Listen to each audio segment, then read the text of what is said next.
All right. Hello, YouTube, and welcome to the Wednesday weekly UK Sangha.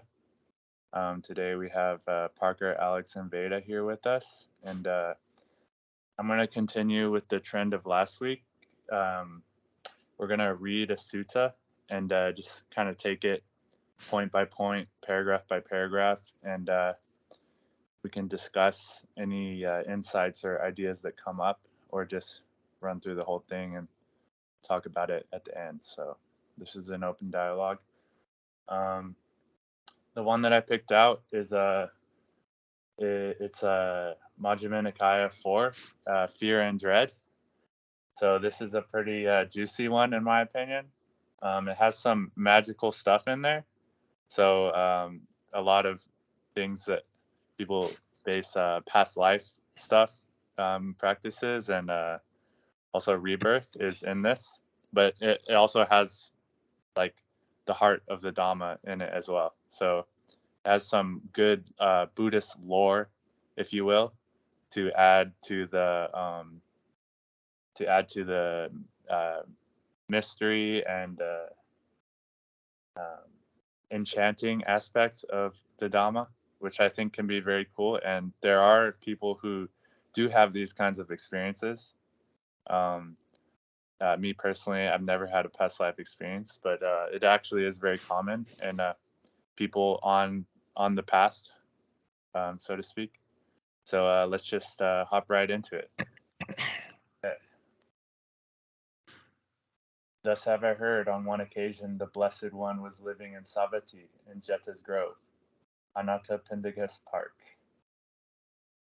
Then the Brahmin, and okay, another disclaimer, I'm just going to butcher the names, but I'm just going to keep rolling with it.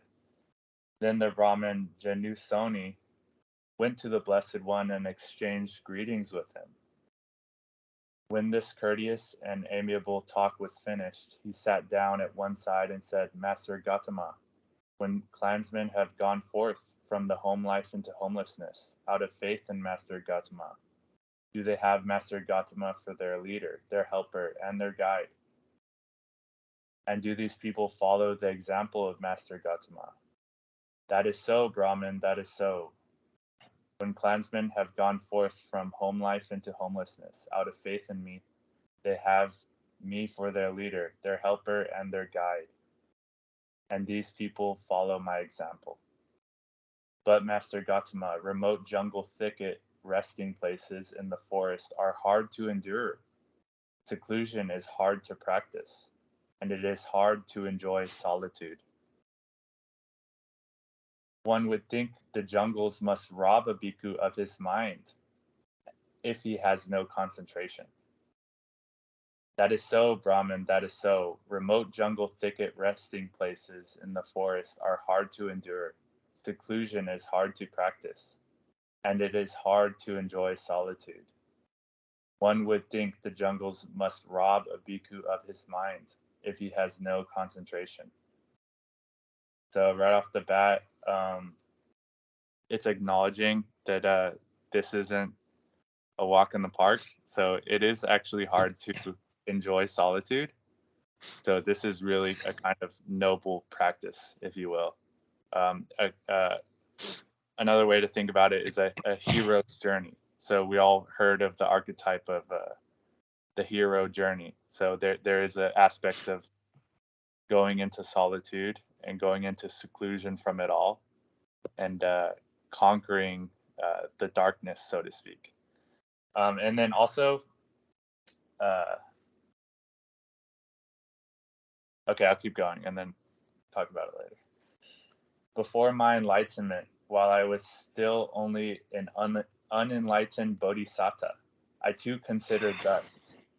Remote jungle thicket resting places in the forest are hard to endure. The jungles must rob a bhikkhu of his mind if he has no concentration. I considered thus. Whenever recluses or Brahmins unpurified in bodily conduct resort to remote jungle thicket resting places in the forest, then owing to the defect of their unpurified bodily conduct, these good recluses and Brahmins evoke unwholesome fear and dread. but I do not resort to remote jungle thick resting places in the forest, unpurified in bodily conduct. I am purified in bodily conduct. I resort to remote jungle thicket resting places in the forest as one of the nobles with bodily conduct purified. Seeing in myself this purity of bodily conduct, I found great solace in dwelling in the forest. All right, so here it's talking about purification of bodily conduct. So this has to do with the habits and the maintenance of the body leading up to these kinds of meditative practices, and sort of the inner state of what's going on inside yourself. So the set and setting, if you will, of your mind when you go into the remote jungle thicket. And if it's not purified, likely unwholesome fear and dread will be aroused. I would say for anyone who's interested in experimenting with psychedelics, it's the same thing. So there's a kind of purification that is necessary to have to avoid certain unwholesome downward spirals, if you will. In So, fact, it's used as a punishment for people with unpurified bodily conduct, in speech and mind. That has a reputation of being a pretty extreme punishment, of putting them in seclusion and not letting them talk to anybody, and they'll go crazy with hindrances, crazy with dissatisfaction. right. Yeah. Right. Just the only slight difference would be that for solitary confinement, they're in a very enclosed space with pretty plain walls, whereas the remote jungle thicket is That's a good point. It's in the thick of nature. So there's all sorts of reptiles and scary animals that could come into play, and more sensory input that's available there. So it is slightly different, but the seclusion from people is the same, and the psychological aspect that comes with that. So let's keep going. Okay, so the Buddha says he resorts to remote jungle thicket with a purified body. I resort to remote jungle thicket resting places in the forest, as noble ones do. Okay, here we are. I consider thus, whenever recluses or Brahmins unpurified in verbal conduct, unpurified in mental conduct, unpurified in livelihood, resort to remote jungle thicket resting places in the forest, they evoke unwholesome fear and dread. But I am purified in livelihood. I resort to remote jungle thicket resting places in the forest as one of the nobles with livelihood purified. Seeing in myself this purity of livelihood, I found great solace in dwelling in the forest. I consider thus, whenever recluses or Brahmins who are covetous and full of lust, I am uncovetous. With a mind of ill will and intentions of hate, I have a mind of loving kindness. Overcome by sloth and torpor, I am without sloth and torpor. Overcome with restless and unpeaceful mind, I have a peaceful mind. Uncertain and doubting, I have gone beyond doubt. Given to self-praise and disparagement of others, I am not given to self-praise and disparagement of others. Subject to alarm and terror, I am free from trepidation. Desirous of gain, honor, and renown, I have few wishes. Lazy and wanting in energy, I am energetic. Unmindful and not fully aware, I am established in mindfulness. Unconcentrated, with straying minds, I am possessed of concentration. So this is talking about all the hindrances, and the possibility for unwholesome states to arise. So it's really about the Eightfold Noble Path of right everything. So you go with the right attitude, the right view, the right behavior, the right everything, and things are going to go good. But it is a training. So you go again, you go as a noble one. So you go with that attitude of being a noble, of being being established in mindfulness, of being fully aware. So it's a mindset. I can do this mindset. If you're going and you're just sandbagging it, and you got sloth and torpor, and you got you're disparaging others in your mind, and you're being hateful, all these hindrances that if you haven't purified it, if you haven't made that effort to throw out those hindrances, um, you're going to experience a lot of unwholesome fear and dread in solitude or seclusion. Okay.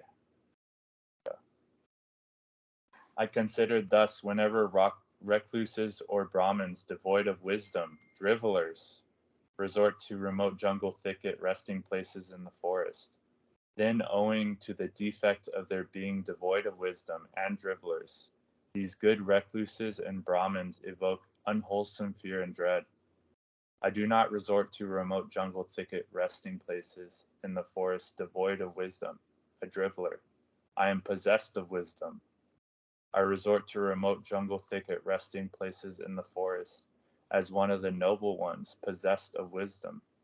Seeing in myself this possession of wisdom, I found great solace in dwelling in the forest. I considered thus, there are specially auspicious nights of the 14th, the 15th, and the 8th of the fortnight. Now, what if, on such nights as these, I were to dwell in such awe-inspiring, horrifying abodes as orchard shrines, woodland shrines, and tree shrines? Perhaps I might encounter that fear and dread. So even with purified mind and with the right attitude and everything, fear and dread may still arise. And the Buddha will talk about how he handled that and what to do with that. And later, on such specially auspicious nights as the 14th, the 15th, and the 8th of the fortnight, I dwelt in such awe-inspiring, horrifying abodes as orchid shrines, woodland shrines, and tree shrines. And while I dwelt there, a wild animal would come up to me, or a peacock would knock off a branch, or the wind would rustle the leaves. I thought, what now, if this is the fear and dread coming? I thought, why do I dwell always expecting fear and dread? What if I subdue that fear and dread while keeping the same posture that I am in when it comes upon me? So here's kind of a practice that we can take from this. So this is the main point, or the most important part of the sutta, in my opinion, that actually how to apply it and recreate the results for yourself. So it says, while I walked, the fear and dread came upon me. I neither stood nor sat nor lay down till I had subdued that fear and dread. While I stood, the fear and dread came upon me. I neither walked nor sat nor lay down till I had subdued that fear and dread. While I sat, the fear and dread came upon me. I neither walked nor stood nor lay down till I had subdued that fear and dread. While I lay down, the fear and dread came upon me. I neither walked nor stood nor sat down till I had subdued that fear and dread. There are Brahmin, some recluses and Brahmins who perceive day when it is night, and night when it is day. I say that on their part this is an abiding in delusion. But I perceive night when it is night, and day when it is day. Rightly speaking, were it to be said of anyone, a being not subject to delusion has appeared in the world for the welfare and happiness of many, out of compassion for the world, for the good, welfare, and happiness of gods and humans.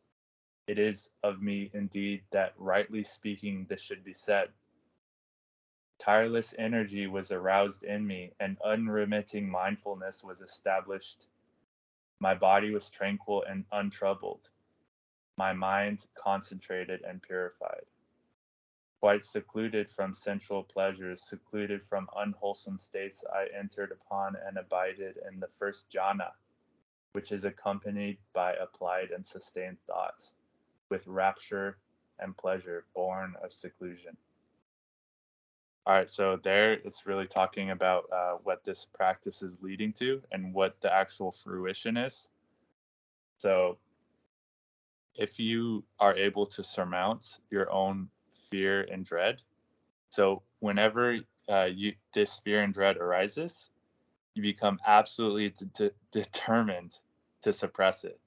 So you're sitting down, you experience some fear arise. I'm literally not going to do anything until I conquer the fear that's inside of me and subdue it. Or if you're walking and the fear arises, you're not going to do anything else until you subdue it, or you're laying down, and so on. So there's no distracting yourself from it. There's no running from it. There's no trying to cope with it.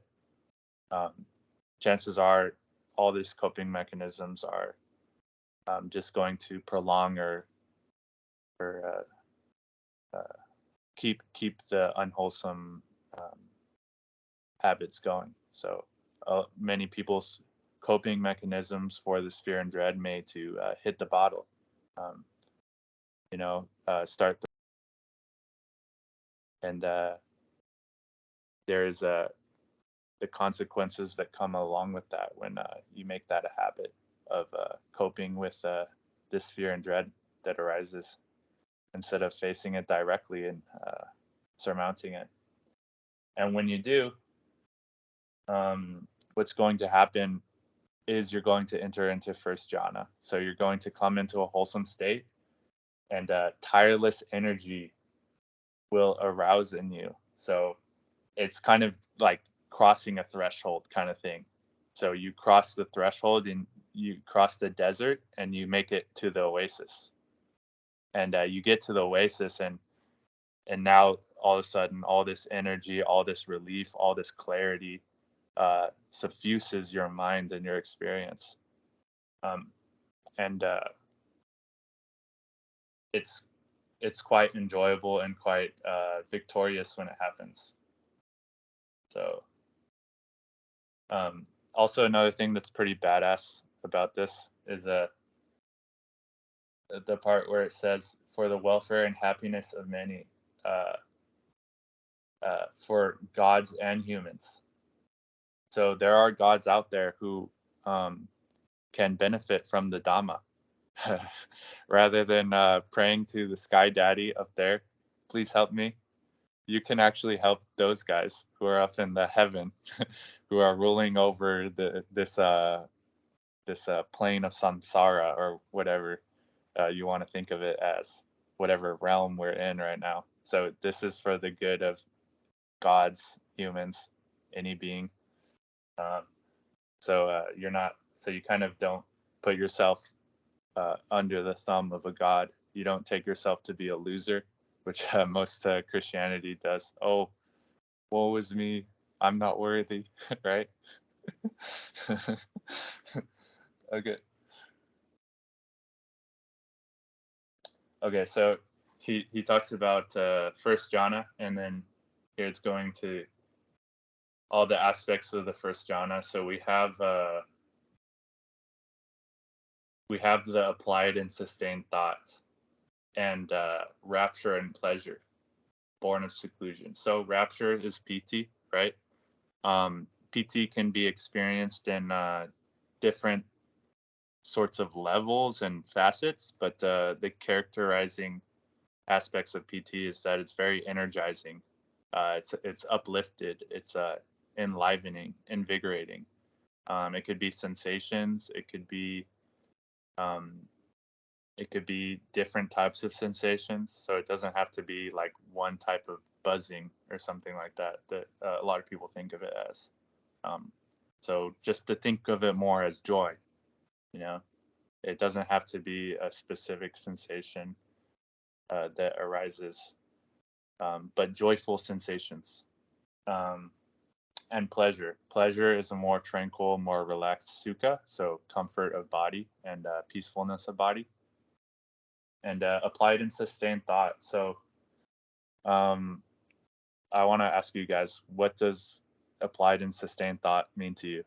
What does that mean? Anyone want to give an answer? I think there are often two renditions of it. The one that is likely the sutta is referring to is one way of it being translated is thinking and considering. So thinking is when a thought arises, and considering is when you're continuing to think about that thought. I think the insight crowd sometimes talks about it as taking an object. You're applying to the mind the object, and then the sustained thought is sustaining on the object. But it seems more likely and more accurate to talk about it as thinking and considering. Right. So the thinking and examining didactic thought. Yeah, the thinking and examining thought. It's a very important characteristic of the first jhana. It's essentially the thought going, oh, this is piti. Oh, this is sukha. This is first jhana. What's going on right now? I'm feeling good. Thought. So you're thinking about how good you're feeling, and you're examining it. You're looking at it. Wow, this is cool. This is piti and sukha. This is jhana. This is wholesome. Is another example. That thought, applying and sustaining that thought, and not going off into projections or wholesome delusions. thoughts of the Brahma Viharas. Yeah. Thoughts of there are no problems right now, everything's okay, the grass grows by itself. Yeah, any wholesome thought, but not just talking ourselves into it at that point, because you're already in it.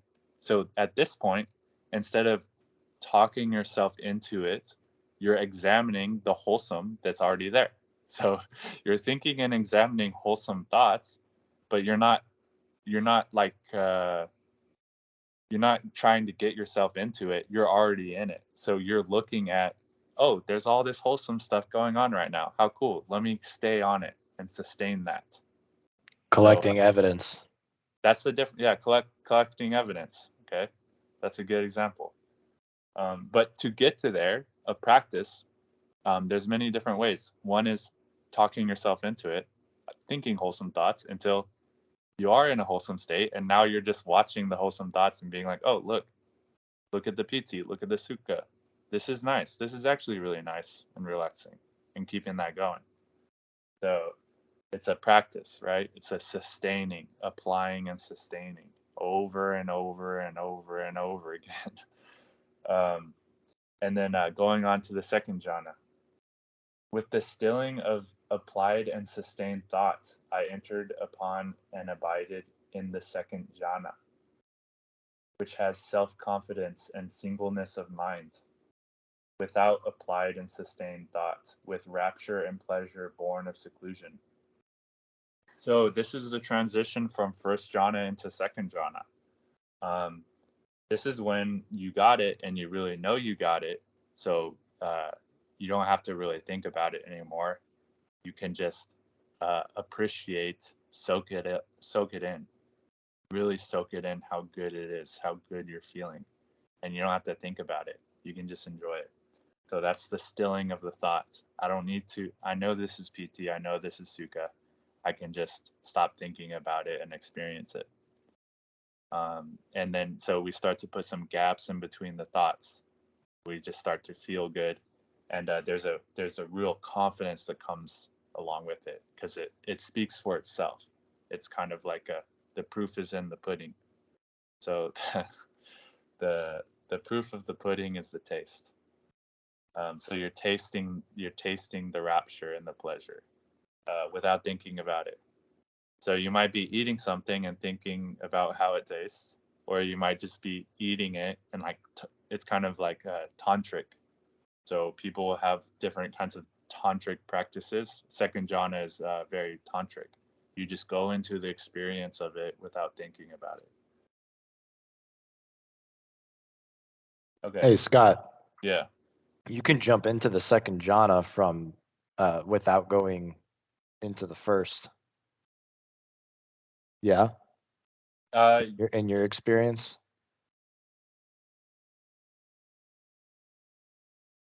I would say no, because chances are, as a practice, if that does happen to you, chances are you're going to get pooped right out of it, because it's not intentional and you're not doing it as a practice and you're not applying and sustaining it. So yeah, you might experience second jhana. You're listening to a beautiful symphony, and your mind goes blank, and the goosebumps sort of enrapture your body, and you're just, wow, this is incredible, and you stop thinking about it and you experience it for that moment. That would be second jhana. Mm-hmm. But there's no intention there. There's no practice. Whereas this is actual intentional thing that we're doing to experience this on purpose, and it's a skill and a subtlety of mind that you can develop. But yeah, actually realizing when we have experienced second jhana is very useful for understanding how to implement it. So yes, you can jump into second jhana. It's a natural part of being human. It happens, you know. I think you can do it intentionally too.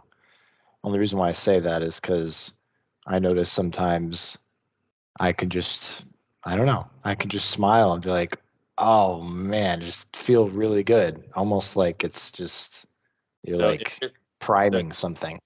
Yeah, so if you're able to do that, you'd have to already kind of be in a wholesome state of mind to even do that or think or want to do that. So that would be first jhana.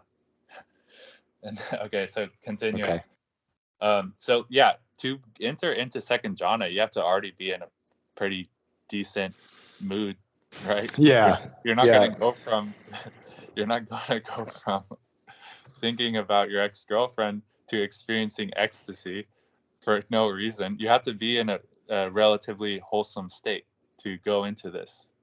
So it is. Well, I don't know. I mean, I don't want to say, I'm definitely not going to say you're wrong, but to challenge what you See just yourself. said. I could be wrong. I've had the practice of jhana is experiential. So yeah. see for yourself and see what happens. That's what I say. So I've had several moments where I'm thinking about my ex-girlfriend, and I've shifted the practice from letting those thoughts go like as soon as I see it, I just smile. I just smile and feel really good. Point to be made that as one develops these skills, originally the effort is into thinking wholesome thoughts and thinking wholesome thoughts, because the mind is so stuck in the unwholesome, it doesn't have any memories of being in a wholesome state. But as one really develops a skill of thinking wholesome thoughts and thinking thoughts that are satisfying, they'll start to develop a sort of memory of being in a satisfied, wholesome state.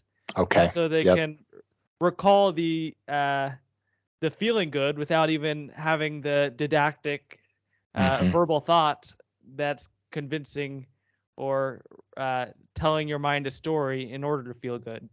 Yeah. So yeah, you can tiptoe in and out of these jhanas. So it's not necessarily this graduate to this jhana. You can tiptoe in between them. There's subtleties and nuances of a wholesome state. So first jhana would be kind of the bedrock, a wholesome state of mind, a mind that's purified, clearly seeing things, examining things as they are. Okay, so we go from second jhana to third, with the fading away as well of rapture. I abided in equanimity and mindful, fully aware, still feeling pleasure with the body. I entered upon and abided in the third jhāna, on the account of which noble ones announce, he has a pleasant abiding, who has equanimity and is mindful. So here, kind of like the piti, the very energetic joy kind of calms down. So calms down into something a little bit more tranquil. Now you're just relaxed, and all your bodily tension is experiencing comfort and relaxation, and you kind of settled down from that roller coaster PT ride. Okay, now you're just chilling. And then finally, the fourth jhana, with abandoning of pleasure and pain. With the previous disappearance of joy and grief, I entered upon and abided in the fourth jhana, which has neither pain nor pleasure, and purity of mindfulness due to equanimity. So this one, there's kind of just complete stillness and clarity. There's no real feelings involved. So there's no PT, there's no sukha, but then there's also no negative feelings. So it's a total equanimity, or a total serenity, without any energetic sensations that go along with it. So it's just experiencing reality with a complete indifference, because you're not experiencing pleasure or pain. You're just sitting in clarity and equanimity and serenity, and you're fully aware, so you can see really clearly what's going on. And from here, things can get pretty, when the mind is purified to this extent, it can get magical. So you can go into different types of experiences because you're really investigating the fundamental building blocks of our experience. So you can realize that even space and time are sensations, okay? And these are impermanent sensations. So there's all sorts of investigative capacity that goes along with the fourth jhana. So it's a useful skill to develop. And it goes into the magical stuff here. When my concentrated mind was thus purified, bright, unblemished, rid of imperfection, malleable, wieldy, steady, and attained to imperturbability, I directed it to the knowledge of recollection of past lives. I recollected my manifold past lives, that is 1 birth, 2 birth, 3 births, 4 births, 5 births, 10 births, 20 births, 30 births, 40 births, 50 births, 100 births, 1,000 births, 100,000 births, many eons of world contraction, many eons of world expansion, many eons of world contraction and expansion. So this is up for interpretation, right? What this actually means. World contraction and expansion, but my interpretation would be that, again, like I said before, space, our experience, our subjective experience of space and time and of the world, is subject to change. So this is an impermanent phenomena that we're experiencing. So you can experience actually the expansion of the entire universe, or the contraction.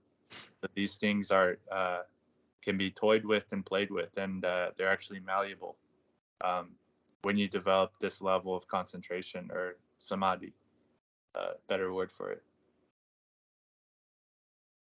And he talks about all the past lives he experiences, and then he talks about rebirth here.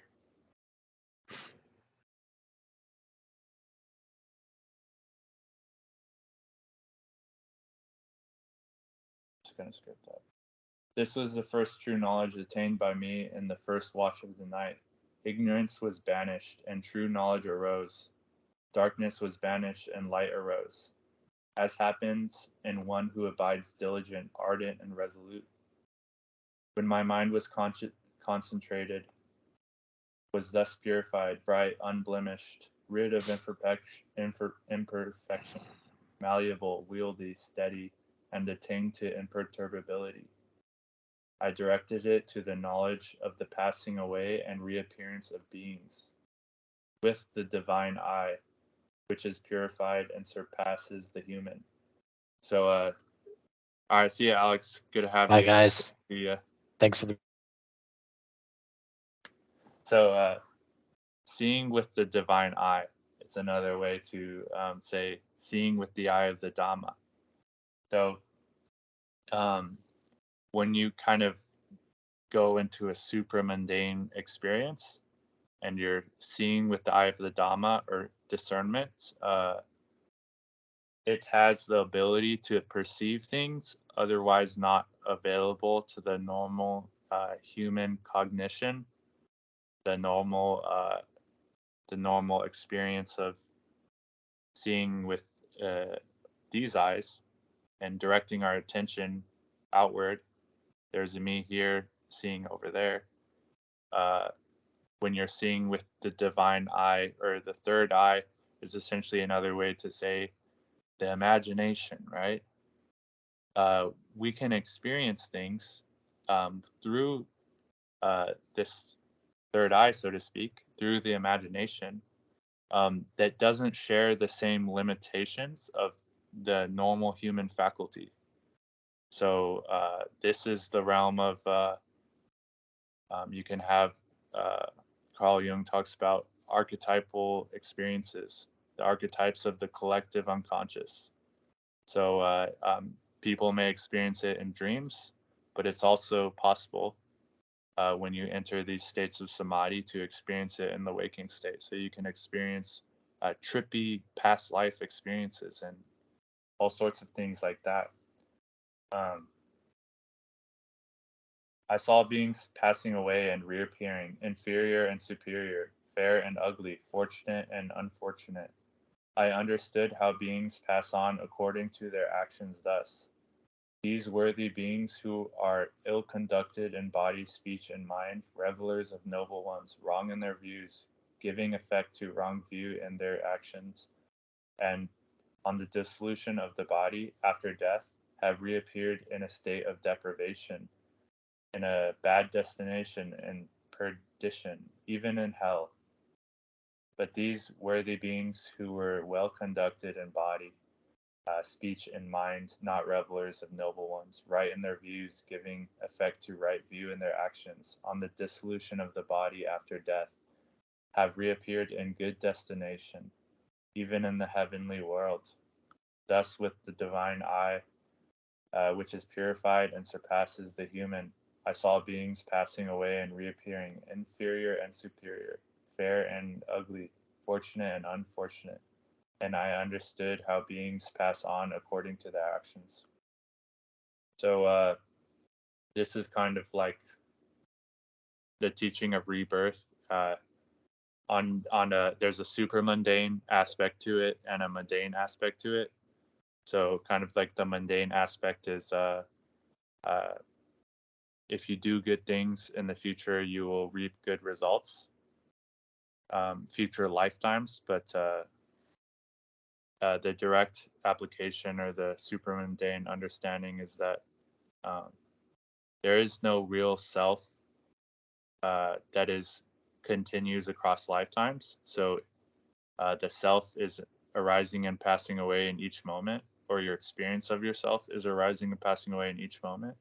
So when you're well conducted in your speech, in your behavior, in your view, you have a wholesome state of mind, you have a purified state of mind, and you practice and you're diligent in that practice, you will be reborn in heaven realms. So heaven on earth, so to speak. So you can experience very pleasurable states and very comfortable states and very states full of love and joy and compassion and equanimity. So you can really find that inner freedom and happiness here and now based on the kind of seeds that we sow in our own minds. And the reverse is true. You can make your life a living hell.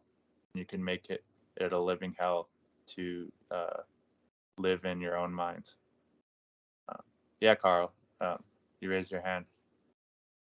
Yeah, as far as like the seeing with the eye of Dhamma, as I understood that Sutta is also with interacting with people and seeing through the hells that they're living in, and just walking through it with the Dhamma. If you're not looking correctly, you will get dragged back into the state of hell, or just by being surrounded, as you said, Carl Jung's like cloud of consciousness, right? It's just like we're always in it. But if you're looking with the eye of Dhamma, you go above it.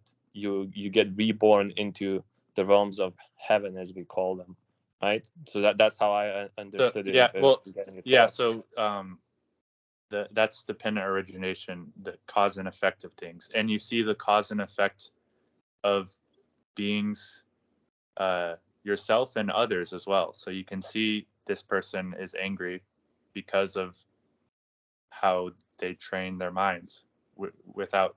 I mean, they're training their mind without knowing it to be angry and unwholesome. So, but seeing with the eye of the Dhamma is a sort of transcendence from the cycle of birth and death entirely. So you see the cycles, even heaven and hell is nothing to you. It's just unfolding spontaneously, an emergent property of reality, and it doesn't really affect you because the Dhamma sees everything with from a transcendent lens. So it sees clearly. It sees the impermanence. It sees the emptiness and sees the no self, and it sees the unsatisfactoriness. So it sees that even heaven won't satisfy you. It's not to be craved for. It's not to be latched onto. But you can see that the cause and effect.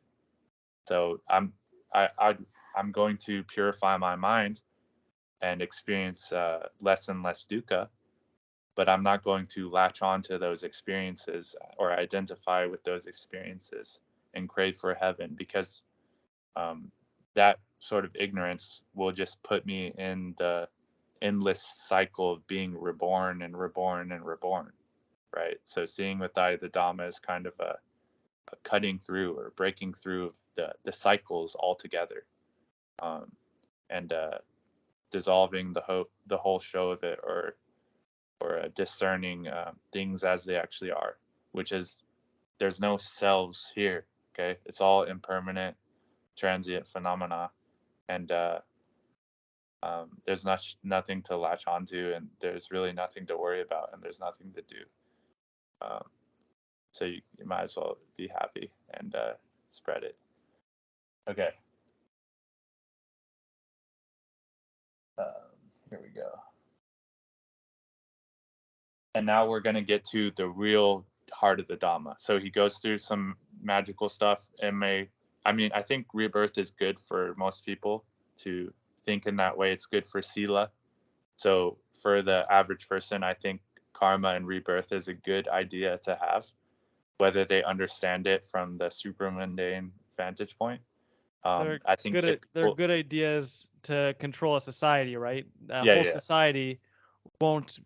You can't expect a whole society to think from a noble perspective. Yes. To discern whether their actions are wise or unwise, each individual action.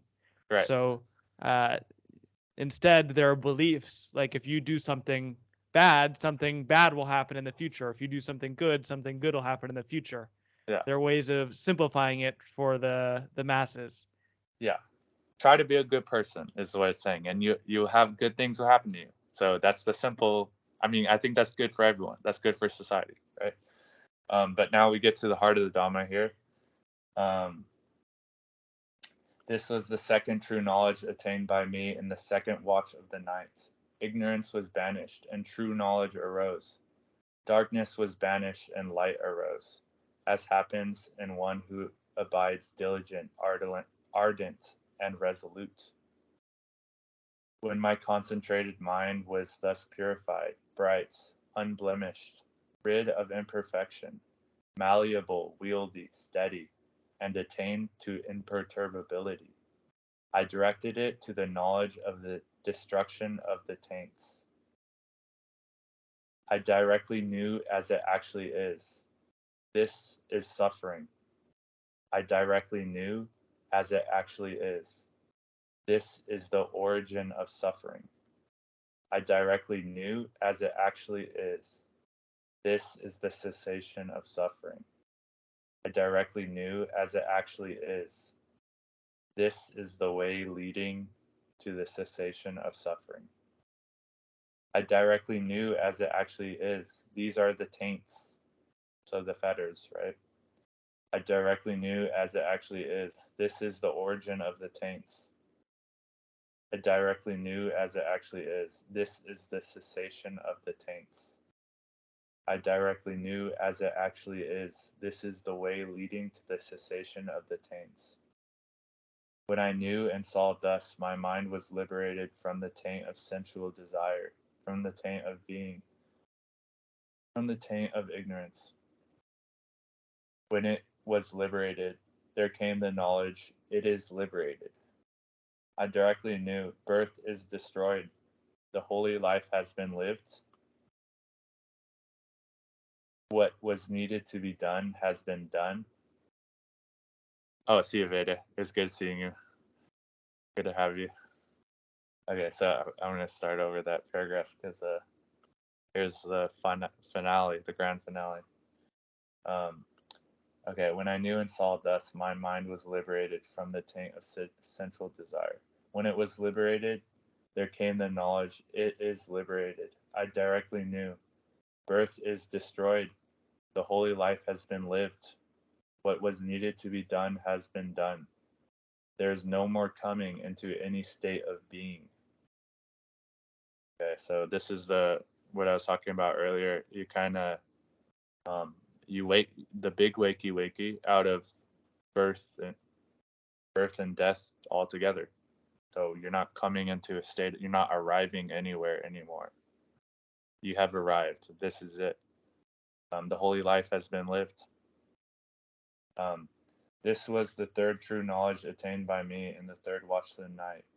Ignorance was banished, and true knowledge arose. Darkness was banished, and light arose, as happens in one who abides diligent, ardent, and resolute.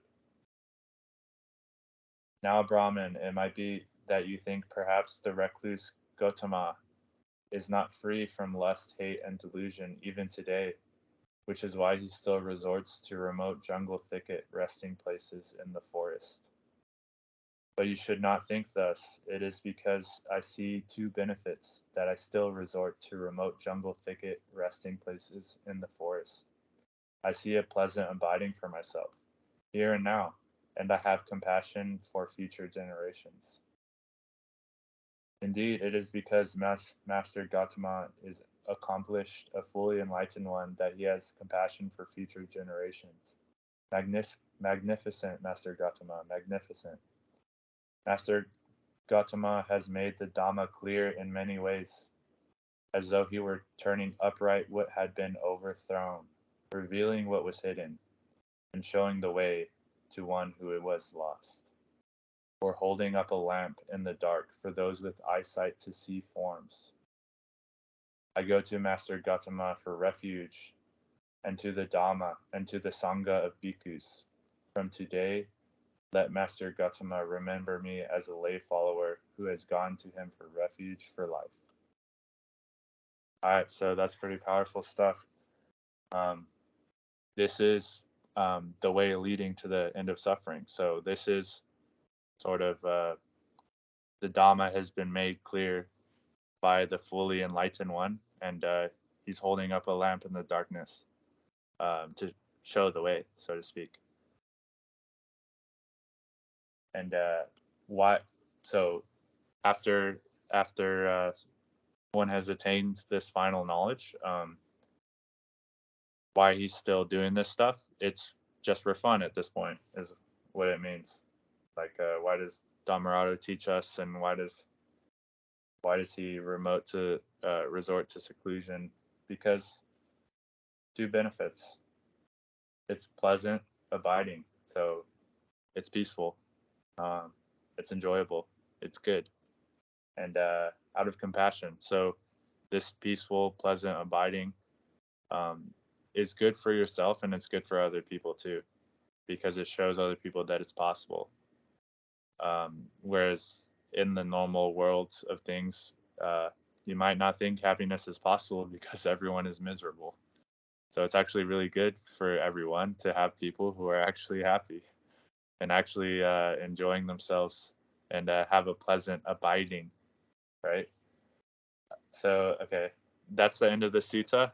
Now we can open it up for dialogue, thoughts, comments, questions, concerns. Any takeaways you guys had from that? What you think about that?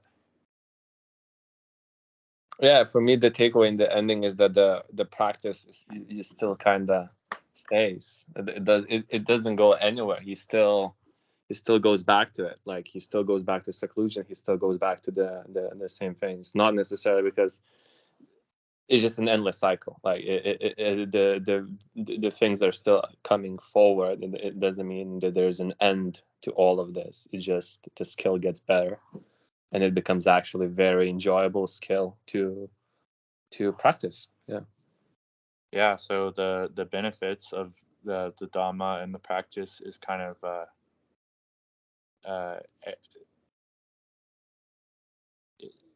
the gift that keeps on giving is a phrase that comes to mind. So it's good in the beginning, it's good in the middle, and it's good in the end. So,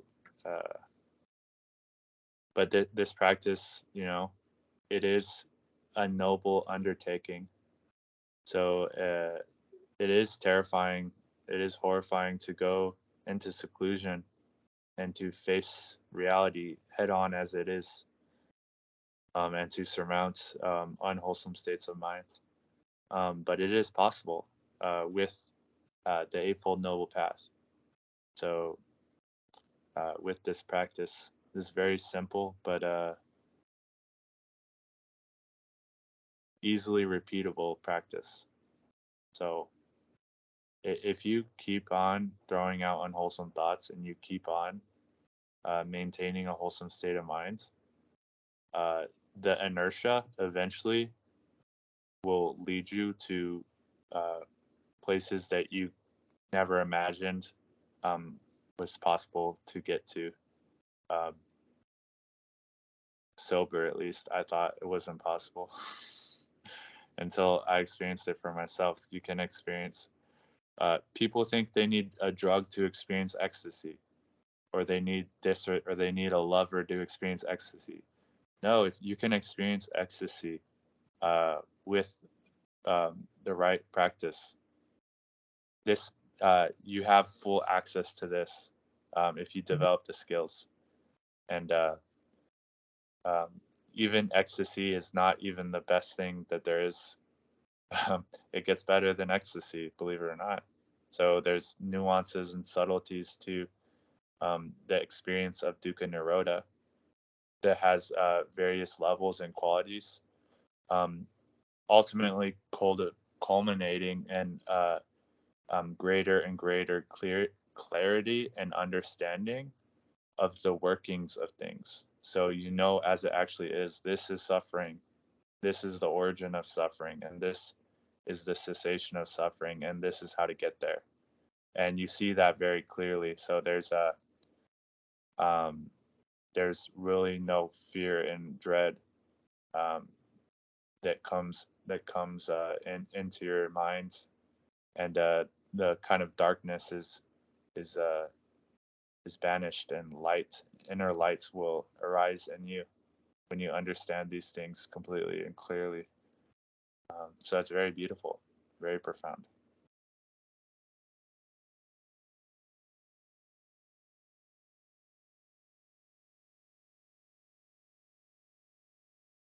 All right. Well, I think that's a good note to end it.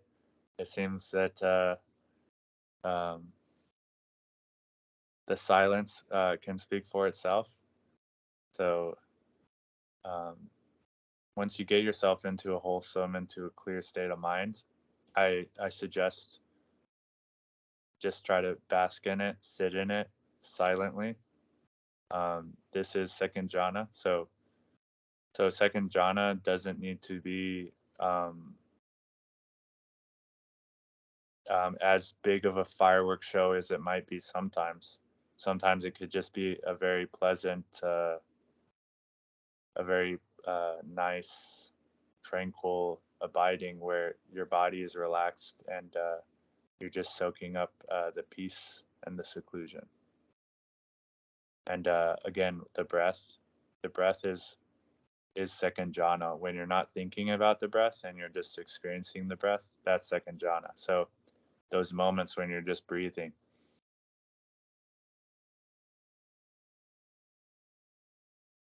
And you kind of get into a rhythm of it, and the breath kind of feels good, and you stop kind of thinking about it. Now you're just in this moment, just breathing. This is another way to jhana, is just breath. And it might even be more efficient than thinking about it. But I say both. So the breath and wholesome thoughts. It's kind of like a 1-2 punch that knocks out the hindrances. You just have to go see for yourself. Practice over and over and over and over again. All right, guys. Well, it was good seeing y'all. Take care. And again, Good to the seeing you, YouTube Scott. channel. Good seeing you, Carl. Yeah. Yeah, likewise, guys. Take Thanks for care. coming. Yeah, and again, to anyone who might be watching on YouTube, anyone is welcome to come. This is an open dialogue. Please come, bring up topics, talk about things, ask questions. That's how you get better at the Dhamma. So if you're watching on the sidelines and you're afraid of dipping your toe in, please come on. We don't bite. Everyone here is friendly. Don't be afraid of asking stupid questions. That's how you learn more and get better. So this is a skill. It is not like it is similar to other skills that participation helps. So actually calling Dhammarato for me like made a big difference, and asking questions. So that might be embarrassing, right? So don't be afraid to get embarrassed. It's actually for the good and benefit of yourself, and instead of hiding from it and denying the unwholesomeness, it's better to bring it up, and then we can talk about how to deal with it together with the Sangha. So everyone's welcome. Alrighty, I'll see you Good to see next you, time, Scott. man. Good seeing Bye. you.